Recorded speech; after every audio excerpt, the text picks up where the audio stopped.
You're listening to Biotech Hangout, a live and unedited weekly discussion of all the latest news in our industry with a group of biotech insiders.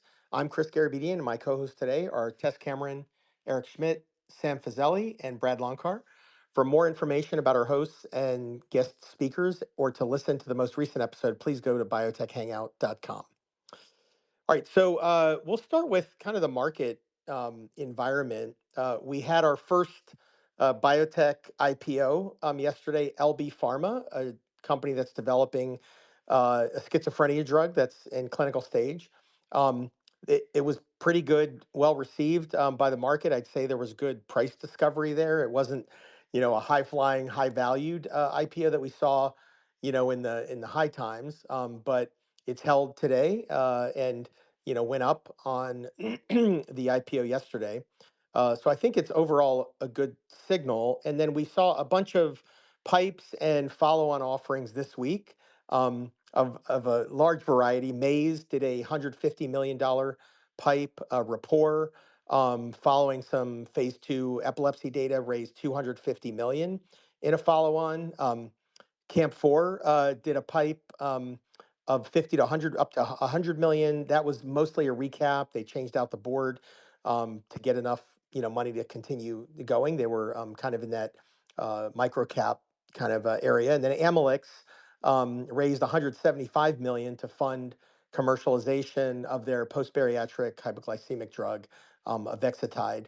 And then maybe what got the most attention is Avidity on the heels of their DMD data, did a follow-on offering, and the market was hoping that they would be acquired before raising kind of a large amount of capital, and so I think the market responded, not liking the dilution and feeling like that M&A is off the table. These are always tricky to read. Sometimes they're doing that to have negotiating leverage, or to be able to show that they can go alone.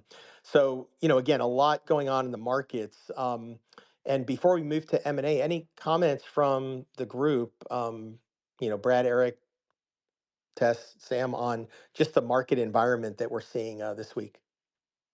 I'll just jump in with my usual story, i.e., I'm hoping that a lot of this is driven by slightly more positive mood because of the potential direction of interest rates, which is really weird to talk about when we talk about biotech, but it is what it is. And data has been positive. Share price reactions to good data has been great. It all sounds and feels like we're in a relatively, dare I say, normal environment. So I'd love to hear what the other folks think. Yeah, and I want to highlight, I mean, it makes sense that when the sentiment changes like that, everybody rushes, and especially some of these were on data catalysts to raise, but it's always been difficult to predict how sustained it is. And if this is just one of those short windows that, everybody raises a bunch and then we kind of pull back. But, Brad, you have any thoughts on this?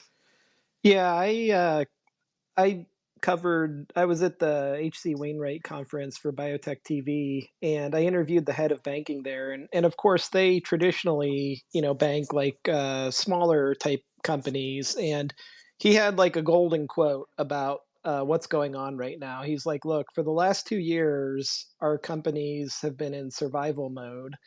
And now they're actually thriving. Like they're aggressive about, we want to add to our pipeline, or we have important data, and we think we can raise. So for the first time in years, the mood was not just like, how do we survive this? It's what, let's go after it, basically.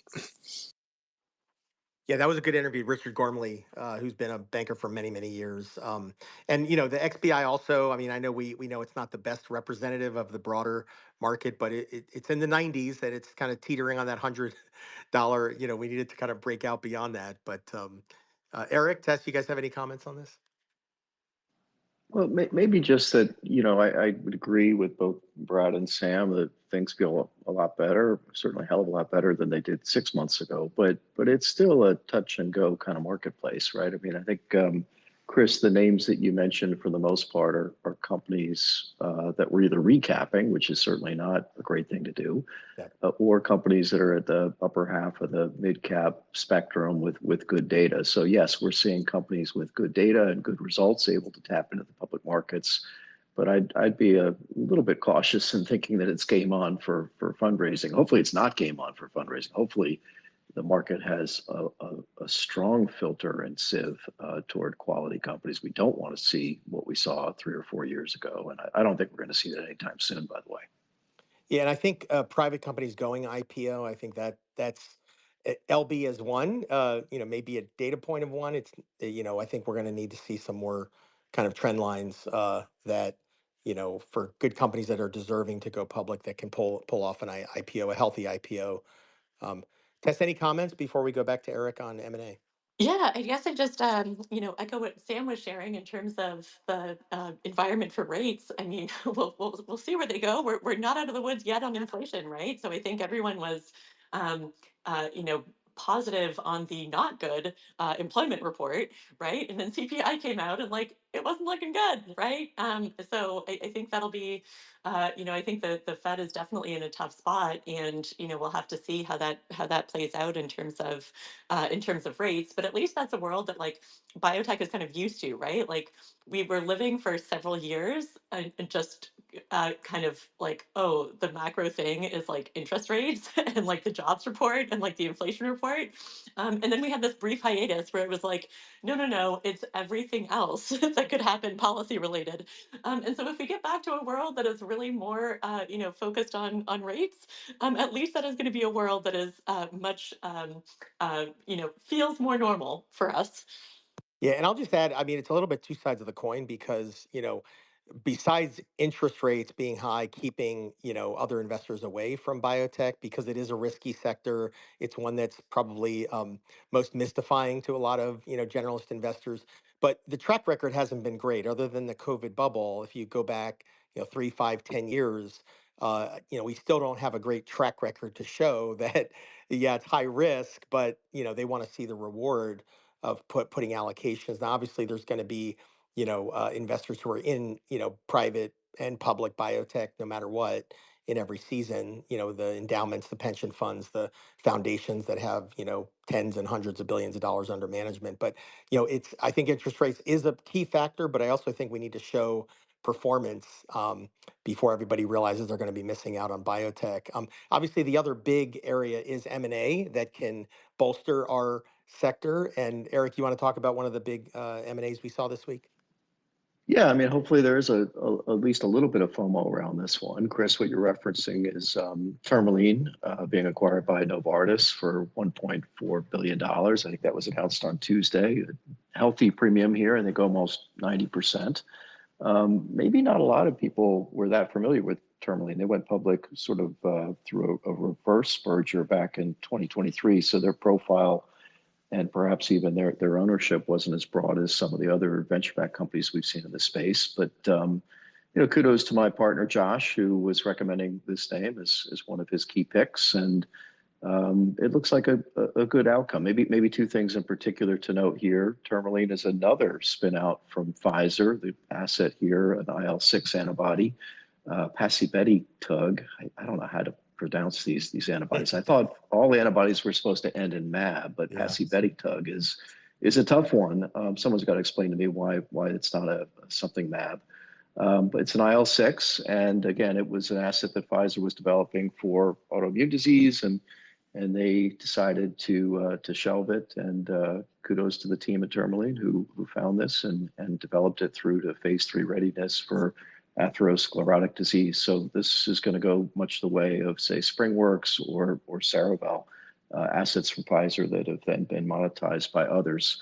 And the other thing to note here is the acquirer in Novartis. Novartis, we know, has been really keen and interested in terms of tying inflammation to atherosclerosis for many years. Of course, they had canakinumab, their IL-1 beta antibody, and the CANTOS study results, and they were hopeful many years ago. I'm sure Sam will remember this. I think they got CRL back in 2018, despite positive data tying inflammation into a reduction in MACE.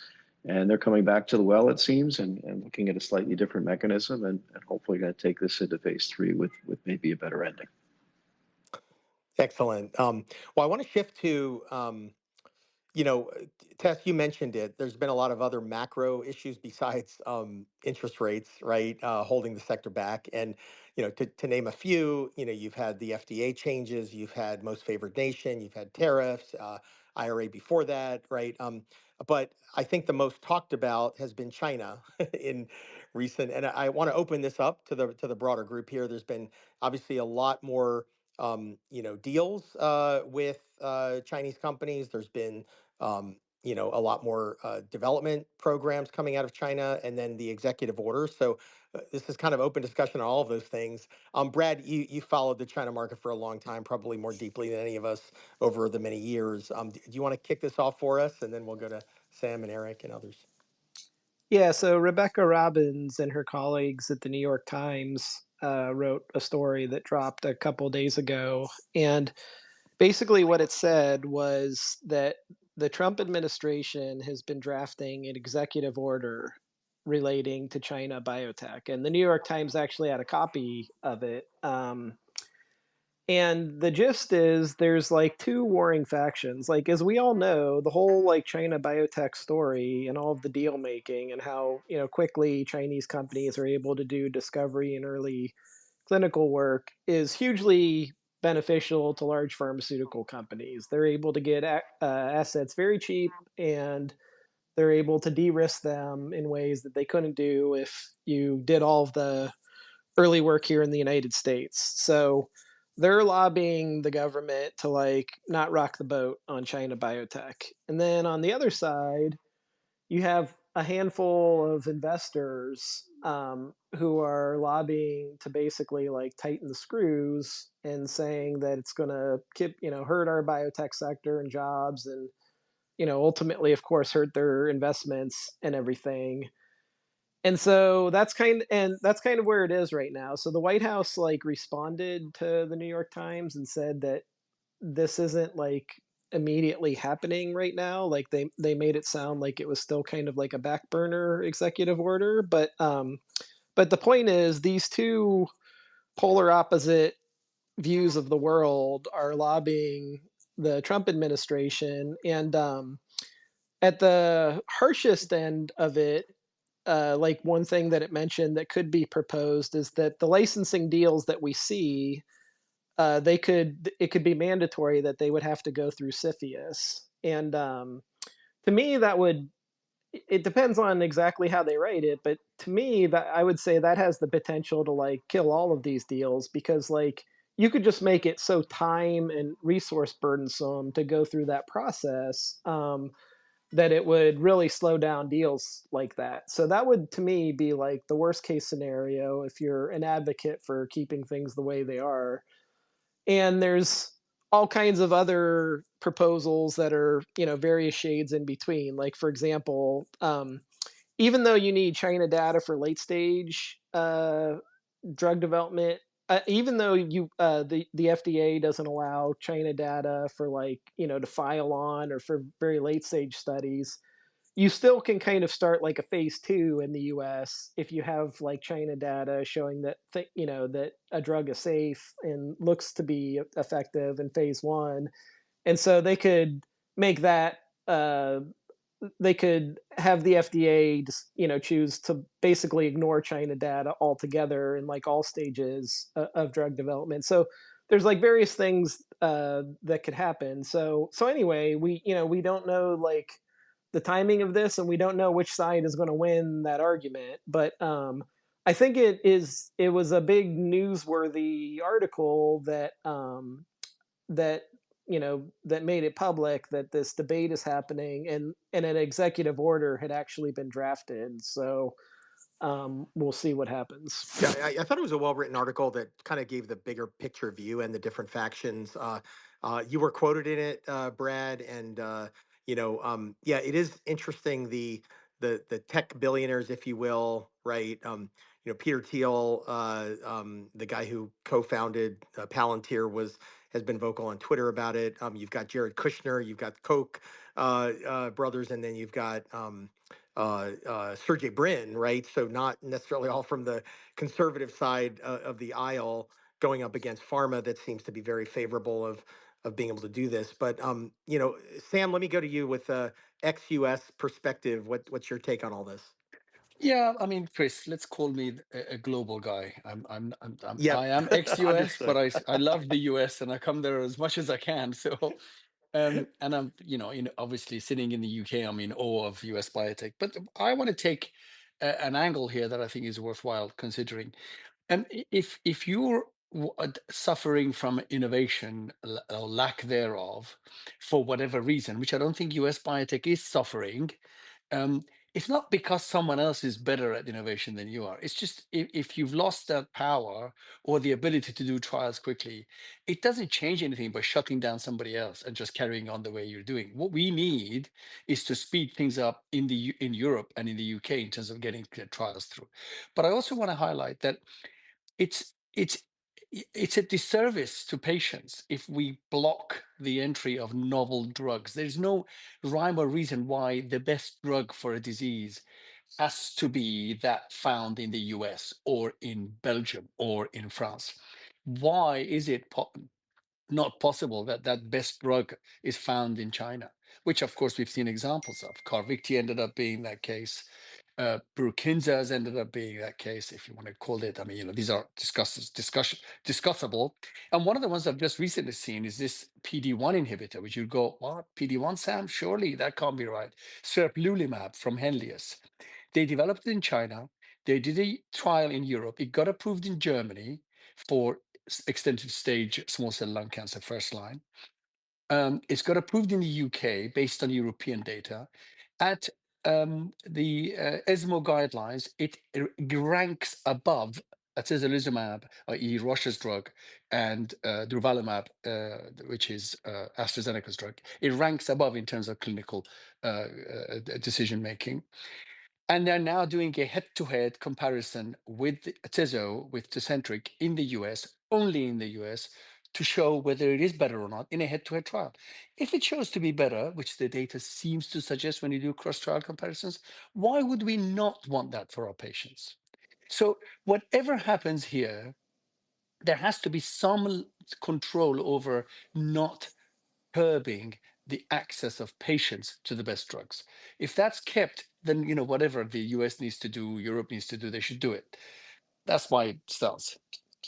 Yeah, can I add Can I I'd jump like in? yeah, please, Brad. Yeah. Sorry to jump right back Yeah, in, but please. Sam, I like I see both sides of this issue. Like I've spent a lot of time in China. I've invested in China. I created a China fund. Like I get it, but I will say this is everyone in our industry is doing what's in their best interest, and the job of our industry is to further human health and medicine. So like that's obvious, but I we also every time we have this discussion, nobody brings up the obvious counter argument.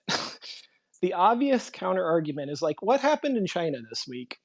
China held a military parade that was attended by and celebrated by Putin and the North Korea dictator guy. It's a communist nation, which many of us would argue is unethical and evil, and many people around the world, especially in the United States, would describe China as our adversary in the world. And so the counter argument has nothing to do with human health. The counter argument is, do we want to fund the scientific advancement and the growth of the biotech sector in this place that's contrary to our way of life, and potentially not just promote it and help grow it, but to the detriment of science and jobs and biotech in our own country?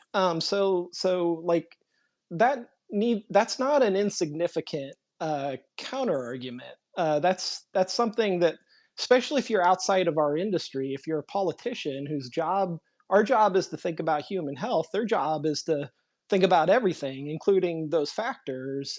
It's not an insignificant thing to think about.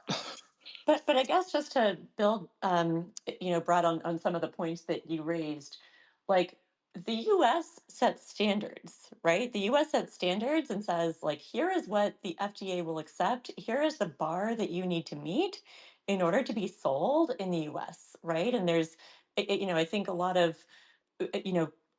worthwhile, regulations both in place and kind of being considered related to manufacturing, right? That would also mean that there's, less ability of maybe any one nation to turn off the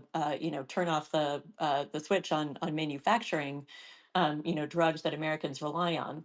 So when we look at like what is the US doing to basically ensure, like, what would be bad for American citizens, right? What would be bad is if there were good drugs that like they couldn't get. And it's bad if they can't get them either because they can't access those medications because they're made by a foreign adversary who's saying like we aren't going to sell these drugs in the US because we don't want US citizens to benefit from them. But similarly, it's like, to Sam's point, well, US citizens also don't benefit from them if our government makes that decision. And I do push back on the point about jobs because we have a lot of like super qualified biotech people here, but like think about the new life and like the employment and the work that is being done by people as a result of like, oh, like our drug didn't work and now we can actually bring another asset in and like our company can have this new life as a result of like us being able to access other innovation that is worldwide. So I think that those are kind of the counter arguments to your point, which I think are like important points and important considerations to make. Yeah, Chris, That I that know. make me Sorry, that, that make me sorry, wonder about Yeah. those. Yeah. Chris, I know you want to move on. One small comment. Well, no, I want to add some elements that we're not Okay, talking but about. But Sam, go let ahead. me just do Add. this. Yeah. It's okay though, Brad, that Nvidia and AMD can sell chips to China now if they pay 15% of that revenue back to the US. What happened there?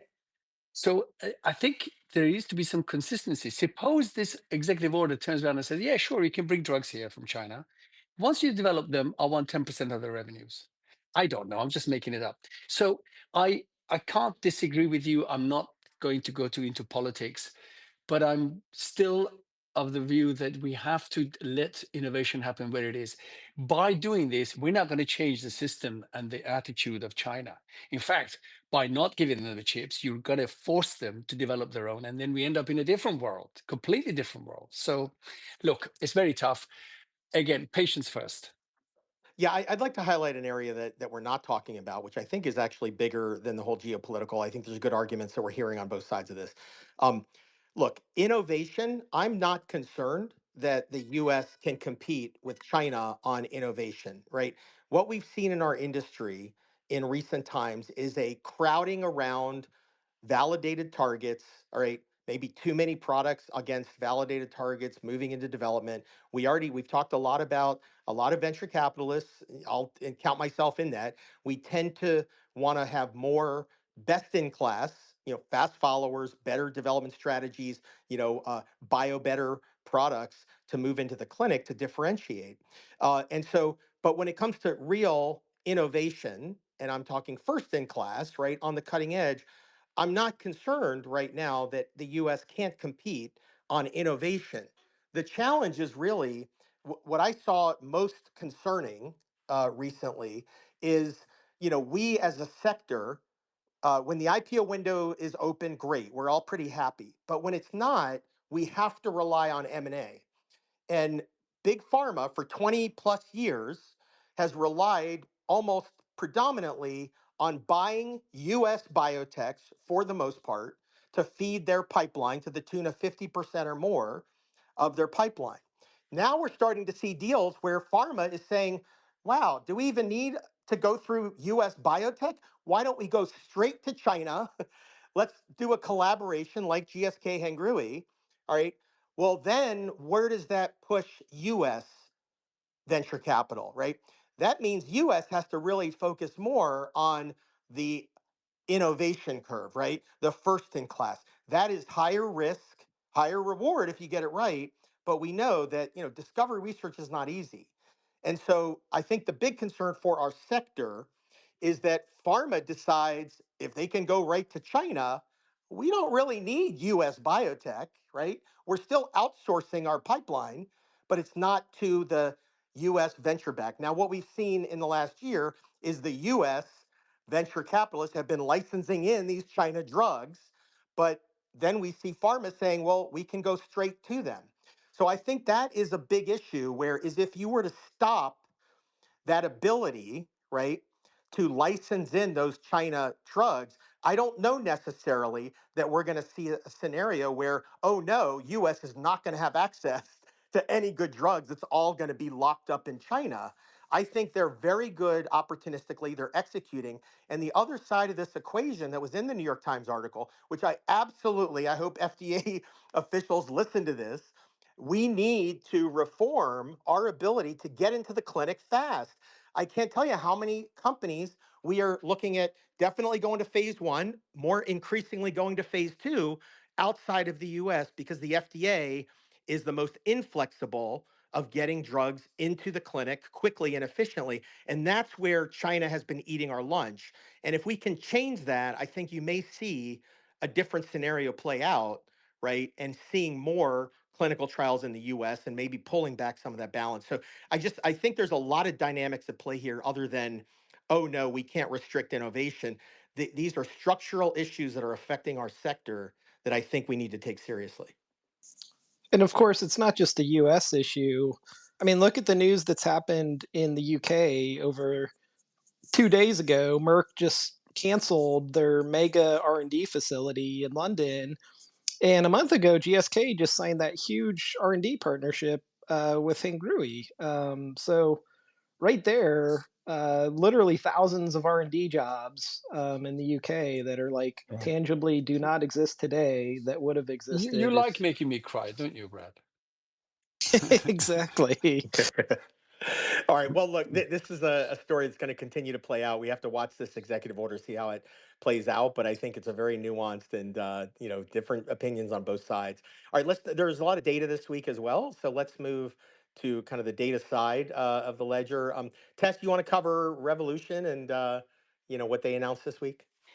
Yes, absolutely. So Revolution Medicines came out with data on their pan-RAS inhibitor in first line PDAC, pancreatic, and they posted a really impressive overall response rate of 55%, which is quite remarkable in a very in a very challenging setting. And I think the comp that everyone was looking at was really um, uh, uh, fulfirinox or Nalirifox, which have response rates that are kind of in the in the high 30s for fulfirinox and low 40s for Nalirifox. But both of those regimens are have pretty significant safety tolerability challenges, and so what Revolution Medicines is talking about going into phase 3 with is GenNab, which has a lower response rate, but is something that is still in pretty broad use, simply because of the tolerability associated with some of the sorry, this is GMP. That they're talking about for phase 3, and I think this is just an exciting area. Great to see, great to see, some real progress in a very difficult, historically very difficult to treat cancer. So we'll get, we'll hopefully be getting, more data soon. Still waiting on, PFS, still waiting on duration of response. But certainly, really impressive to see such a strong response rate posted.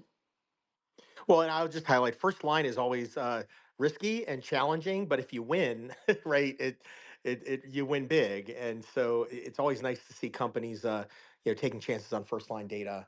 I think Genentech did that very well in creating the whole kind of cancer landscape. So yeah, that was really impressive to see. Brad, the narcolepsy market is competitive, and there's been data releases on from a couple competitors. You want to cover that one? Yeah, so I actually just a moment ago came back from Takeda, where I interviewed Christoph Weber. That interview will be up in about a half an hour. And this is really cool science. I mean, this is a story that like more people should know about because it really illustrates the best of our industry. So narcolepsy, which I think everyone knows, that's a condition where you can't really stay awake during the day, and there's also a muscular element to it. Um, it was discovered around the year 2000 that it's caused by something called orexin. So that's a neuropeptide, and people who have this condition have damage to their neurons and don't make that, and so that's what causes this condition. And so it's one of these diseases where up until this point, people have really only been able to try to help with the symptoms and not the underlying condition. So there were two people that discovered that. One was a Japanese scientist, and he started working with Takeda 25 years ago, and together they created an orexin agonist. So they've actually had they tried once with one of these and failed, and they developed another one that was a little more specific to something called the orexin 2 inhibitor. And they just announced successfully at a big conference called World Sleep Congress earlier this week 2 successful phase 3 trials. And the gist of it is that essentially, like the patients who were on the drug, like 80% essentially were delivered to like essentially a normal lifestyle, and weren't struggling with this like they would. So it's a really huge achievement of science that it took a long time. It took many years to figure out what was the cause of this, and it took 25 years to figure out how to drug it, but it seems they've been able to do that. And from like a stock market and like biotech competitive standpoint, everyone's also talking and comparing and contrasting them with Alkermes. So Alkermes is farther behind. They presented phase 2 data at the same conference. And the big difference is Takeda's is a twice a day, and Alkermes is a once a day. And so Alkermes still has to run and succeed in a phase 3 trial, but that I think is going to be the big debate of whether the first to market is going to be the winning factor here, or if depending ultimately on what the Alkermes phase 3 profile is, if a once a day would make a big difference competitively. But bottom line is intractable disease, literally up until a week ago, and Takeda seems to have a really good drug here. And another thing that's I think is cool about it is everything about it was developed like at Takeda from the start. So we often, as Chris was just talking about with China, we often criticize pharma companies for outsourcing their science. Well, this is a good example where over decades the science was right there in this big pharmaceutical company, and they've ultimately succeeded. That's great. Brad, how big do these drugs are projected to be peak sales? So it's technically a rare disease, but in the U.S. it's like 150,000. So it's like a more common rare disease, for lack of a better term. And the numbers that I've seen are like between like 1.5 and 3 billion. And it's a big needle mover. I've interviewed Christoph in the past before this succeeded, and whenever we went over the pipeline, he always highlighted this as essentially the most important thing they were working on. So it's a big deal even for a big company like that. Great. All right. Well, we touched on Revolution, and Eric, I realize now that you may have some comments on that. But we had the World Lung Conference conference this week, and there were some other, particularly on Summit. But Eric, you want to comment anything more on Revolution, and then we can move to Summit.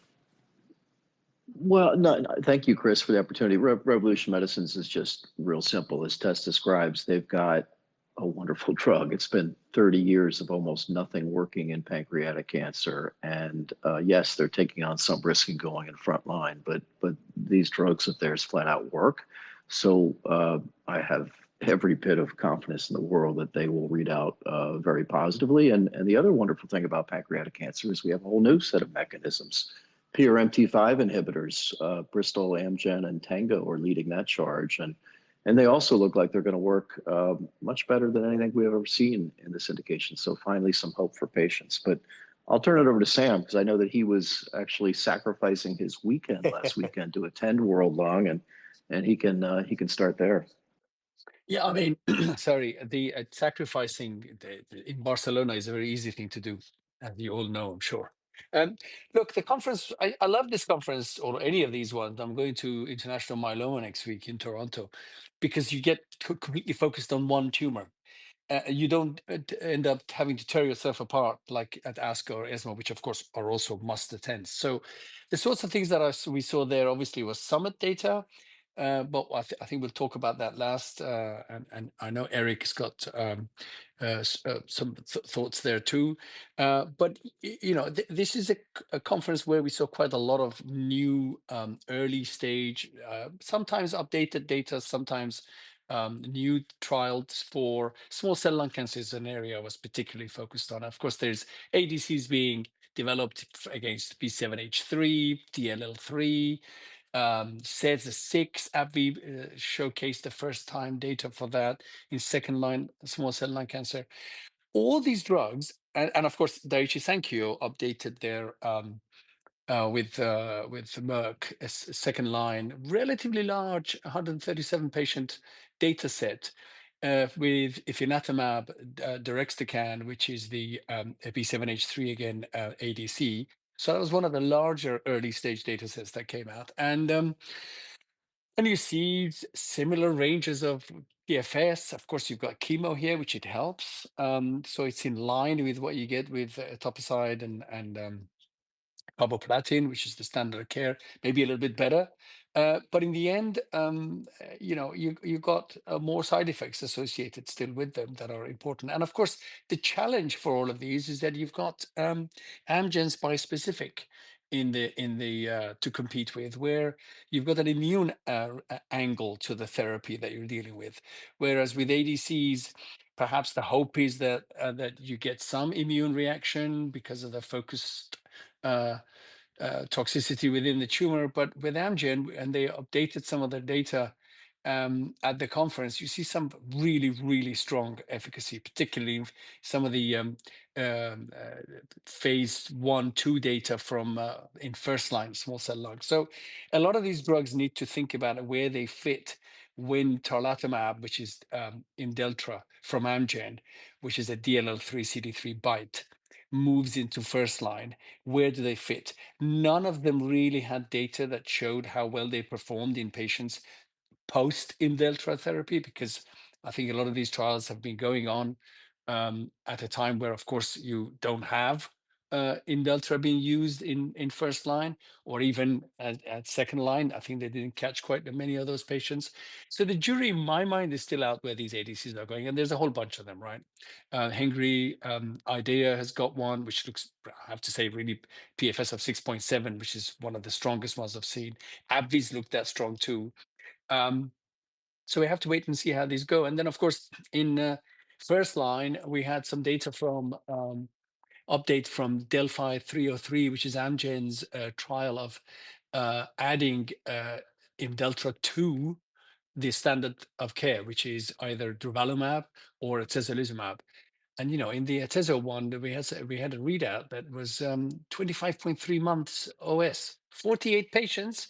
Well, that's a pretty hefty OS signal. So they're doing phase 3 trials with it, particularly with AstraZeneca's Imfinzi. And then lastly, we did see updates from BioNTech in this setting, first line, and they had a trial where they took some patients outside of China. It wasn't what Summit did, which is an extension of a Chinese study. They just recruited a bunch of different patients outside of China with a slightly lower dose of their BNT327, which is PD-L1 VEGF, bispecific, and which of course is a presage to Summit, which was in non-small cell lung cancer. But here in small cell lung cancer, they're seeing again some nice first-line efficacy as a single agent, which is single agent with etoposide and carboplatin.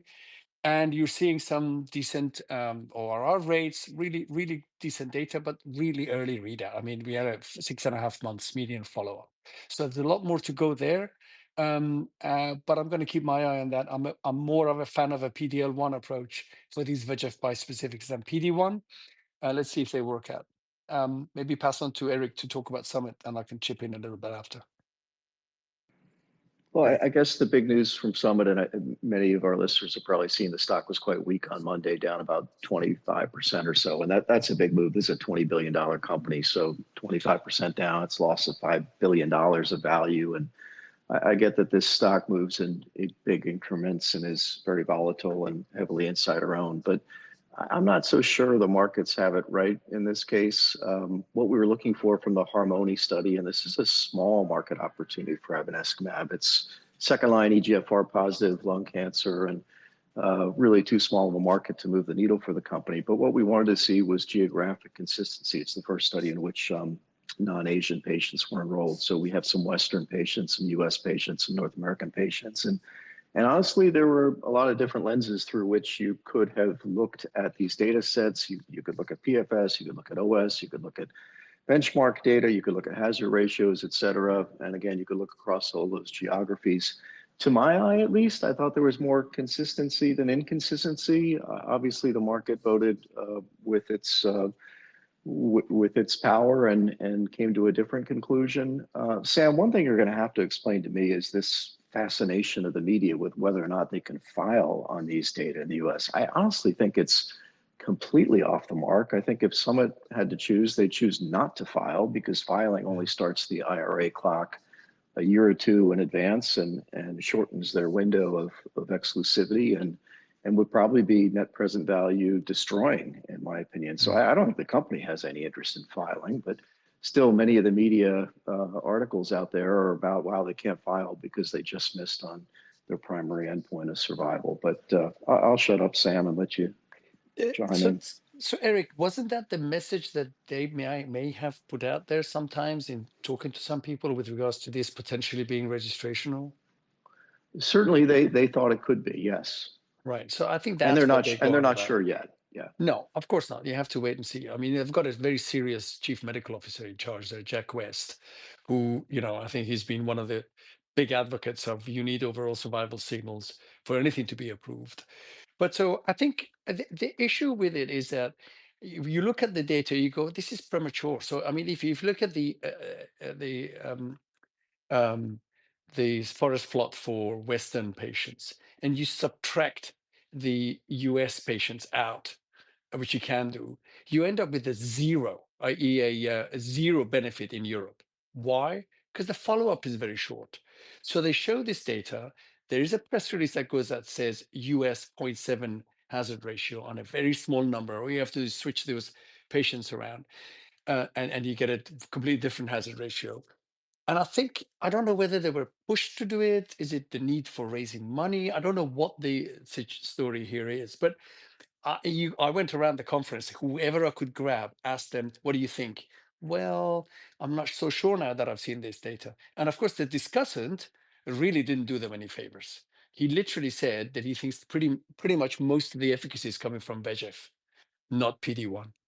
And you go, wow, that's a big statement. A lot of people thought that was too harsh. But if you ask them, do you want this drug on the market? Well, yeah. So remember, these conferences are for physicians, not Wall Street, right? So I think it might have been a little bit of a own goal. It would have been better just to wait 6 months, 12 months, get that solid data, get their nice follow-up, and tell us what the answer is. So, which we'll get there, of course. Yeah. Hey, Brad, I'm curious about because I remember when you did the breaking news interview with Bob Dugan a year ago in the initial data, and haven't heard you comment on this kind of roller coaster that Summit's been on. Any thoughts?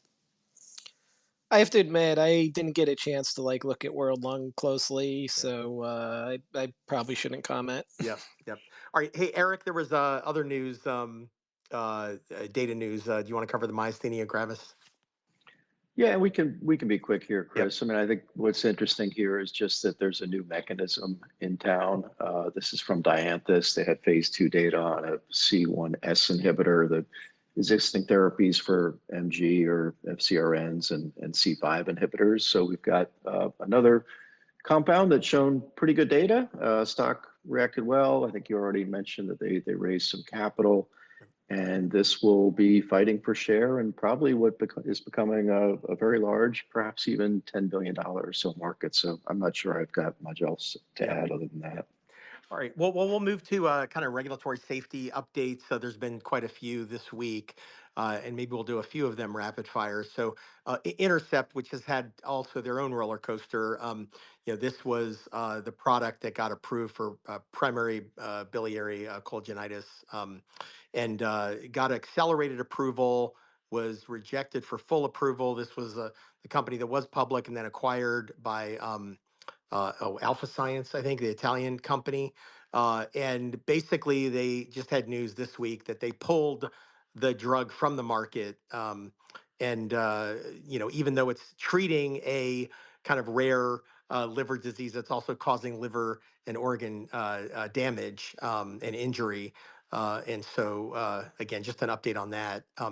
Also, on the gene therapy side of things, we've just continue to wait for other shoes to drop. And this was Capsida, which had kind of engineered novel capsids to develop gene therapies. Their lead program, which is for genetic pediatric epilepsy, the first patient that was dosed died within a few days, I believe. And so they've basically put that trial on hold.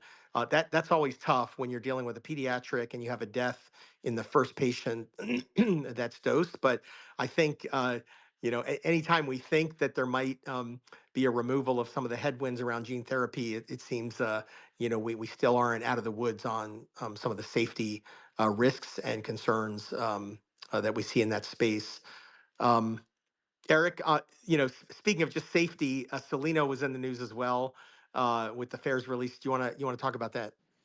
Yeah, I mean, this is a broader issue. Maybe we should all chime in on this note because, as you know, I think it was covered maybe last week on the show. FAERS is going to much more frequent data releases. It used to be once a quarter, and now the FDA is saying that they're going to release adverse events from this database on an almost daily basis. The latest company to get caught up in that disclosure was Soleno.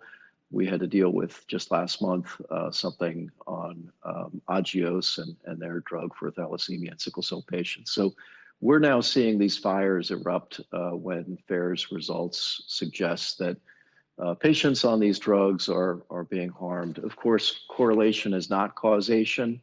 That's not something that MAHA always understands, and this to me is a very much MAHA-driven moment to try and showcase all the potential pitfalls of drug therapy. And the problem here is that it's not just bad for investors. It doesn't just cause volatility in Soleno shares. Yes, Soleno was down 25% on an event that does not seem to be drug related. Specifically, the company has called out the fact that the clinical investigator does not deem this to have been an adverse event attributable to drug, and FAERS is not an accurate enough database to come up with that potential causality link. So it's not just bad for investors, it's bad for patients. It causes commotion, it causes concern, it causes distress, and maybe it even prevents patients from getting access to good medicine. So my view, at least, is this is not the right thing that we should be doing, but I'd really love to hear what others think. Hey, Eric, I just want to question, isn't this one of those companies that was subject to a short report and somebody tried to raise this issue independently and then the company was trying to, or at least Yeah. analysts were trying to refute that? Is that correct? Very much so. They're under attack by a hedge fund, Chris, and that is adding to the volatility. But again, I think this issue goes maybe beyond volatility in our world to unfortunately impacting patient lives. Yeah. Any other comments on this? All right. I would just add that you can see better signals when you have more N, right? And a larger sample size, which, I agree with what Eric says, which especially when a, drug first launches, Certainly there's, types of events where maybe it is worthwhile to have those be, broadly, everyone made aware. But I think there can be a lot of misinterpretation when you're dealing with with very small n, to know what an event means, and particularly with fairs where there's very little context around what some of these events are, and truly what is drug related or not. So I do think that there's typically just a lot more context, and putting these in with a release that's maybe a bit richer and larger sample size. The other thing I'd say that's just, I think, is an interesting kind of contrast, right? So we have, on the one hand, this like, hey, there's more transparency, there's more, real time AE reports, more, background on CRLs, particularly for drugs that were never approved. But at the same time, we're seeing a lot of adcoms get canceled, right? So we saw an adcom get canceled for the Biohaven drug. We saw an adcom get canceled for Travere's drug, Filspari, for FSGS. And so that's kind of the other side here, right? Which is that is, a type of transparency that I think was really valuable for, drug developers, and, also a great opportunity for, patients and physicians to really have a voice around patient care. And we're seeing fewer of those. So, I think this kind of question about like, transparency and like, what is transparency good for? I think transparency is good when it helps you, better understand what to, do with a certain piece of information.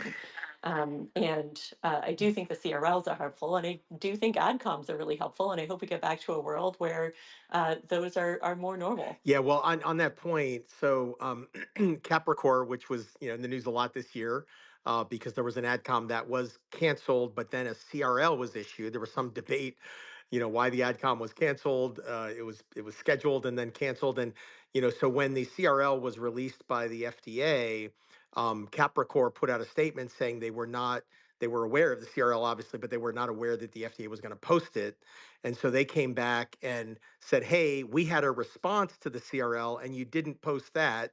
So we're going to communicate what our response was, which is pretty common, right? I mean, when there's FDA communications to a company, the company's going to respond and say, hey, we think you got this wrong, or hey, we want to have a further discussion about, X, Y, or Z, and you kind of continue that dialogue.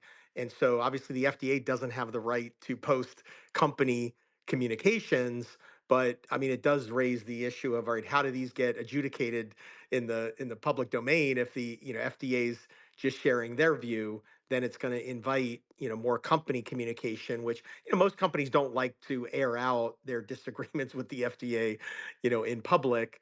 But it looks like we're going to kind of have to see more of that if the FDA is going to be, especially without notice for the company, and to negotiate how that communication would play out. So yeah, this definitely kind of cuts both ways. Any other comments about this whole transparency, safety, adcoms, right?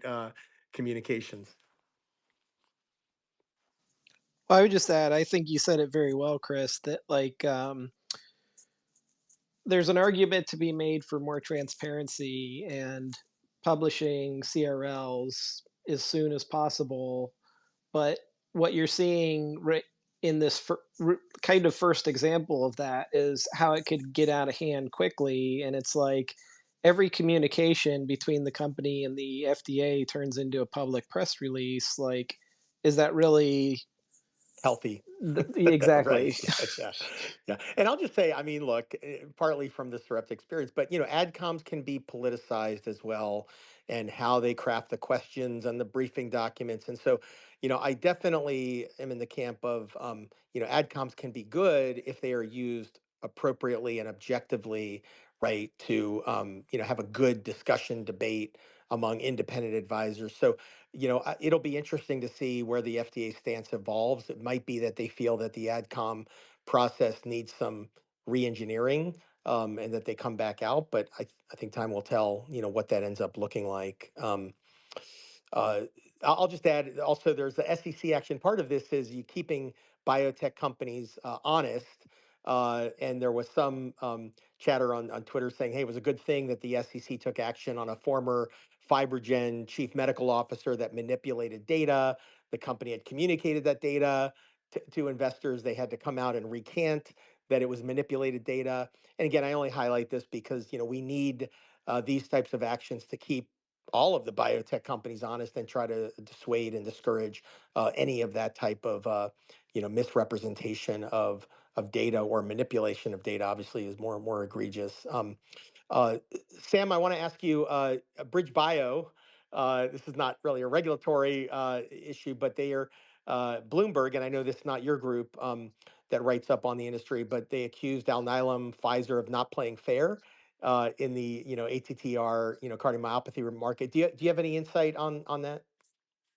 Well, I mean, Chris, this is not, it's my colleague Ann Hunter who covers Alnylam at least. I mean, she has a view that the stabilizers are not going to be able to stand up to Alnylam's approach in the long run. And she has a view that it could be tough. I know Josh is a particular, has been a fan of BridgeBio's drug, and I don't have a position in this. But Pfizer's drugs going off patent in 2020. I mean, when you look at the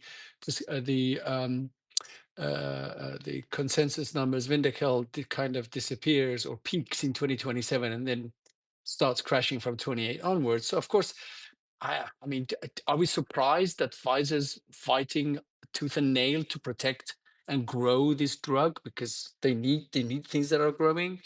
On the other hand, are the allegations correct? I mean, some of the things that were in that article were kind of Pfizer essentially said that it was an error. So Pfizer said that a video that they had that showed that said that their drug was the only approved drug in this class was a video that was played in error at a conference or something. So, but BridgeBio is saying that they're using these kind of tactics all the time. And look, I don't know what's right or wrong here, or what's fact or not fact. I'm not saying anybody's lying, but I wouldn't be surprised if a company under pressure, trying to maintain a revenue line, does use all the methods that it's got to try and maintain that. Does it mean that they would cross the line? I'm assuming not. But this it's a cutthroat business, as you know, out there. These two drugs do the same kind of approach. But as you said, I didn't write this thing, and so I don't know what the details are exactly. But I don't think. I don't know. Yeah. We'll Well, see I don't where know if this anybody goes. else has commented that read the article. I did not read it. Brad, I know you've interviewed a lot of the players in this space and clarified some of that, but any other comments on the Bridge Bio dynamic? No, not really. All right, great. So other interview you did this past week with Harvey Berger, who took over as CEO of Arena Bioworks, which had a lot of money put in, which was looking at an alternative kind of private approach to discovery from the big institutions, Whitehead, Koch Institute, right? The Broad, and really trying to get discovery researchers to develop, and again going back to the innovation curve. So Harvey kind of went to work with his old collaborator, Stuart Schreiber, to take the CEO role of Arena. Brad, in that interview, any insights that you uncovered that you wanted to highlight on that move? Well, I really like Harvey. I've gotten to know him pretty well, and I would put him under the category of people that could be sitting on a beach right now. I mean, he doesn't have to do this, Yep. and his excitement about it is like palpable and genuine. So I Yeah. give it credibility and credence, for that reason alone. I will say that they've disclosed essentially nothing about what they're working on, and so Yep. it's hard to really say anything about Yeah. any of that because they Yeah. they're modality agnostic, so they Yeah. haven't really said anything Yeah, to and it's gauge. not Yeah. not too surprising because of early discovery. They don't want to tip their hand too much and have a bunch of fast followers if they are working on stuff that's truly innovative. And we're close to wrapping here, but Sam, do you want to just highlight the Novo layoffs to close out this week? Yeah, sure. I mean, this has been something that I think it was a shock because Novo Nordisk has, from the analysis, the search that I've done, has never laid off people at this sort of scale. So 11% of its workforce, 5,000 of that 9,000 people in Denmark. They've called people to come back to work every day. And in the press release, they said that we're going to be in a more performance led culture, which of course makes you wonder, what was it before? So look, the company said they want to spend money on R&D, right? And also the changing, I can't remember the exact phrases here. I think dynamics in terms of selling their drug particularly. And I wonder whether this is signaling that this direct-to-consumer sales is not as straightforward as it seems. And I don't know whether how much that's signaling. But share prices reacted positively at this mostly, and I think the company does need to catch up with Lilly, who currently has the better drugs. I tweeted something about this that a lot of people reacted to that I thought was interesting. Is it's like the old saying, like history doesn't always repeat, but it rhymes, or whatever that saying is. I feel like the GLPs are going through the exact same thing that the PD-1s went through. For a while, remember, Bristol was the king of the hill, and in that case, they messed up how they developed it, and Merck did a really great strategic job of developing Keytruda and eventually pulled ahead. And look at the sales difference between Keytruda and Opdivo. And in the next mega category, you've seen something a little similar, although I think it's less of a strategic error on Novo's part and more of just, Zepbound seems to be a better drug, and so they're going to have to grapple with that. But I think it's interesting how the company that was out in front ultimately got overtaken by somebody else. Chris, I know we're out of time. Just one last thing. How Lilly got here, I don't know whether it was fortuitous or what. The mechanism they used to combine GLP-1 with GIP, I don't think that was, I don't think many people thought that was going to actually work the way it did. So kudos to them. They did it. But let's not forget, Novo has been innovating in this space for years. GLP-1s came out of Novo and all the effort that they put in. It doesn't mean anything except that they are in a place that they can get back into that position. So let's hope they do.